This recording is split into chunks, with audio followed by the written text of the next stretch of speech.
Hello दोस्तों, स्वागत है आप लोग का हमारे चैनल एसएससी ड्रीम स्टडी पर। दोस्तों आज आपके एसएससी एमटीएस एग्जाम 2024 के 8 अक्टूबर के थर्ड शिफ्ट का भी एग्जाम खत्म हो चुका है। इससे पहले हमने 8 अक्टूबर के फर्स्ट शिफ्ट और सेकंड शिफ्ट का भी एनालिसिस करा दिया। अगर आप लोगों ने नहीं देखा हो तो वो भी वीडियो जा करके ज़रूर देखें। और आप लोग ना ही चैनल को सब्सक्राइब करें और ना वीडियो को लाइक करें और ना ही आप लोग ज़्यादा से ज़्यादा शेयर करें। आप लोगों का एक लाइक, एक शेयर और एक सब्सक्राइब हमारे लिए बहुत ही ज़्यादा ऊर्जावान होता है। इसलिए आप लोगों से हम्बल रिक्वेस्ट है कि आप लोग चैनल को सब्सक्राइब कर लीजिए, वीडियो को लाइक करिए और वीडियो को अपने दोस्तों के साथ ज़्यादा से ज़्यादा शेयर करिए। अब आइए देखते हैं आपके एसएससी एमटीएस एग्जाम 8 अक्टूबर के थर्ड शिफ्ट में किस प्रकार के क्वेश्चन पूछे गए थे, और जो भी क्वेश्चन बचे रहे होंगे आप लोग उन्हें कमेंट में ज़रूर भेजिएगा।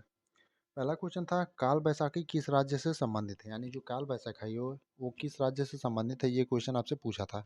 तो जो आपका काल बैसाखी है किस राज्य से संबंधित है, तो आपका पश्चिम बंगाल से संबंधित है। यानी आपका जो सही उत्तर होगा कि काल बैसाखी किस राज्य से संबंधित है, तो आपका पश्चिम बंगाल से, यानी आपके जिस भी ऑप्शन में पश्चिम बंगाल दिया रहा होगा वही आपका सही उत्तर होगा। यानी कि जो काल बैसाखी हो किस राज्य से संबंधित है, तो आपका पश्चिम बंगाल से संबंधित है। अगला यानी कि दूसरा प्रश्न था राष्ट्रीय जनसंख्या नीति किस वर्ष शुरू हुआ, यानी जो राष्ट्रीय जनसंख्या नीति हो किस वर्ष आया या किस वर्ष शुरू हुआ, ये क्वेश्चन आपसे पूछा था। तो जो आपका राष्ट्रीय जनसंख्या नीति है वो किस वर्ष शुरू किया गया था, तो आपका 1975 में। यानी आपका जो सही उत्तर होगा कि राष्ट्रीय जनसंख्या नीति किस वर्ष शुरू हुआ या किस वर्ष आया, तो आपका जो है 1975 में। यानी आपके जिस भी ऑप्शन में 1975 दिया रहा होगा वही आपका सही उत्तर होगा। दोस्तों आप लोगों से बता दें कि थोड़ा मोड़ा क्वेश्चन इधर उधर हो सकता है, बाकी क्वेश्चन आपके सभी वही रहेंगे। और आप लोग चैनल को सब्सक्राइब भी करिए और वीडियो को शेयर भी करिए। तीसरा प्रश्न है मृणालिनी साराभाई किससे संबंधित है, यानी कि आपका जो मृणालिनी साराभाई हैं वो किससे संबंधित है, यानी उनका क्या ऑक्यूपेशन था। देख लीजिए आप लोग क्या क्वेश्चन था। तो मृणालिनी साराभाई का अगर ऑक्यूपेशन पूछा होगा यानी पेशा क्या था, तो डांस था। अगर आपसे पूछा हो किससे संबंधित है, तो संबंधित भरतनाट्यम और कथकली दोनों से थी। यानी आप लोग देख लीजिएगा कि आपसे पूछा गया था कि मृणालिनी साराभाई किससे संबंधित है या फिर उनका ऑक्यूपेशन क्या था, दोनों में से देख लीजिएगा आपसे पूछा गया था। तो मृणालिनी साराभाई का जो ऑक्यूपेशन है आपका डांस है, ये तो आपको पता ही होगा, और जो संबंधित है आपका भरतनाट्यम और कथकली से है। अगला क्वेश्चन है दिसंबर 2023 में कबड्डी लीग का कौन सा संस्करण हुआ, यानी दिसंबर 2023 में जो कबड्डी लीग है उसका कौन सा संस्करण हुआ था, ये क्वेश्चन आपसे पूछा था। जो दिसंबर 2023 में कबड्डी लीग का संस्करण आपका हुआ था 10वां हुआ था।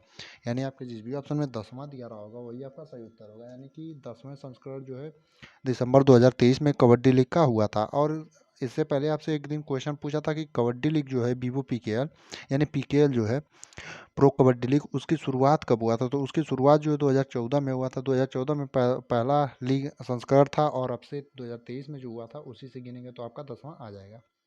एक क्वेश्चन आपका मैच द फॉलोइंग में था, इसमें एक ही हमें मिला है। मैच द फॉलोइंग वाले जो भी क्वेश्चन होंगे आप लोग कमेंट में जरूर बताइएगा।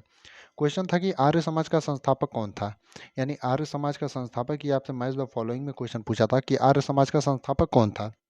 तो जो आपका आर्य समाज के संस्थापक थे दयानंद सरस्वती थे।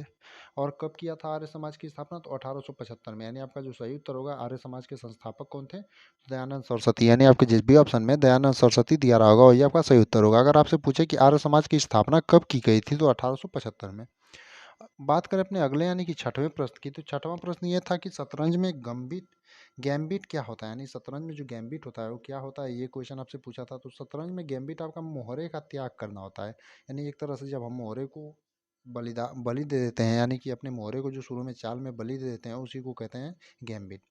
अगला क्वेश्चन है सातवां क्वेश्चन नेमसेक उपन्यास के लेखक कौन है, यानी नेमसेक जो उपन्यास है उसके लेखक कौन है, ये क्वेश्चन आपसे पूछा था। तो जो नेमसेक उपन्यास के लेखक आपके हैं जुम्पा लहरी हैं। यानी आपके जिस भी ऑप्शन में जुम्पा लहरी दिया रहा होगा वही आपका सही उत्तर होगा। यानी कि नेमसेक उपन्यास के जो आपके लेखक हैं कौन है, जुम्पा लहरी है। अगला क्वेश्चन था आपका अनुच्छेद से संबंधित था कि अनुच्छेद 360 किससे संबंधित है, तो आपका अनुच्छेद 360 किससे संबंधित है, वित्तीय आपातकाल से। यानी आपका जो सही उत्तर होगा कि अनुच्छेद 360 किससे संबंधित है, तो आपका अनुच्छेद जो 360 है वो वित्तीय आपातकाल से संबंधित है। अब यहाँ से बात करें आपका वित्तीय आपातकाल से, तो 352 भी आपका एक बहुत ही महत्वपूर्ण अनुच्छेद है। आगे आने वाले दिनों में इससे भी क्वेश्चन पूछ सकता है। अगर पूछे आपसे अनुच्छेद 352 का संबंध किससे है, तो राष्ट्रीय आपातकाल से। यानी कि जो आपका अनुच्छेद 352 है वो राष्ट्रीय आपातकाल से संबंधित है। और एक अनुच्छेद 356 है वो भी बहुत ही इंपॉर्टेंट है कि अनुच्छेद 356 किससे संबंधित है, तो आपका राष्ट्रपति शासन से। भारत में जो है राष्ट्रपति शासन भी लगा है और राष्ट्रीय आपातकाल भी, लेकिन अभी तक वित्तीय आपातकाल जो है भारत में नहीं लगा है।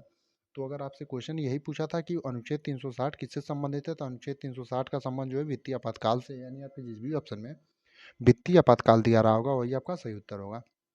अगला यानी कि 9वां प्रश्न है, समवर्ती सूची कहाँ से ली गई? यानी संविधान में जो समवर्ती सूची है वो किस देश के संविधान से ली गई है, ये क्वेश्चन आपसे पूछा था। तो जो समवर्ती सूची वो कहाँ से ली गई है? ऑस्ट्रेलिया से ली गई है। यानी आपका जो सही उत्तर होगा, समवर्ती सूची कहाँ से ली गई है, तो ऑस्ट्रेलिया से। यानी आपके जिस भी ऑप्शन में ऑस्ट्रेलिया दिया रहा होगा वही आपका सही उत्तर होगा। अगला क्वेश्चन था, नई शिक्षा नीति कब लागू हुई? यानी जो नई शिक्षा नीति है वो कब लागू हुई थी, ये क्वेश्चन आपसे पूछा था। तो जो नई शिक्षा नीति है वो कब लागू हुई थी? 2020 में। यानी आपके जिस भी ऑप्शन में 2020 दिया रहा होगा वही आपका सही उत्तर होगा। अगला क्वेश्चन है, फॉरवर्ड ब्लॉक की स्थापना कब हुई? यानी फॉरवर्ड ब्लॉक जो है वो उसकी स्थापना कब हुई, ये क्वेश्चन आपसे पूछा था। जो फॉरवर्ड ब्लॉक की स्थापना 1934 में हुई थी। यानी आपका जो सही उत्तर है वो 1934 होगा। अगर फॉरवर्ड ब्लॉक की स्थापना किसके के हेड कौन थे, तो आपके सुभाष चंद्र बोस थे। एक क्वेश्चन ये आप लोग देख लीजिएगा कमेंट में, इसका जो ऑप्शन क्या कहते हैं ये भी जरूर बताइएगा कि नागालैंड की जनजाति कौन सी है। यानी नागालैंड की जनजाति कौन सी है, इसमें आप लोग कमेंट करके बताइएगा कि इसके ऑप्शन क्या कहते हैं, क्योंकि इसके ऑप्शन नहीं मिल पाए हैं। तो नागालैंड में विभिन्न प्रकार की जनजातियाँ पाई जाती हैं, और इतने क्वेश्चन हमें मिले थे जिनका एनालिसिस हमने करा दिया। बाकी आप लोग कमेंट में जो भी क्वेश्चन बचे उन्हें जरूर बताइएगा।